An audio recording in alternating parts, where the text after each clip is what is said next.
കൊച്ച് അല്ല ചെറുക്കനെ, പെണ്ണ് അസുരഗണം.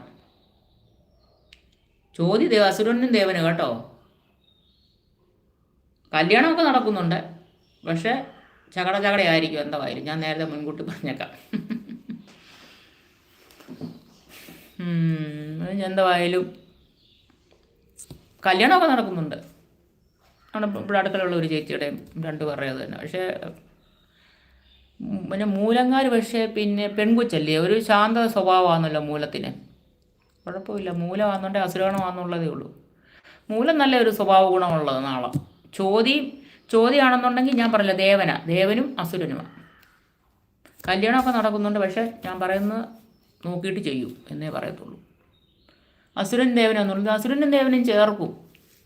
പിന്നെ അത് അത് നല്ല കൃത്യമായിട്ട് എടുത്ത് പിന്നെ വേറെ നോക്കണം. ഞാനിപ്പോൾ നാളിൻ്റെ അങ്ങോട്ട് പറയായിരുന്നു ഇന്നതിന്നതാണെന്നുള്ളത്.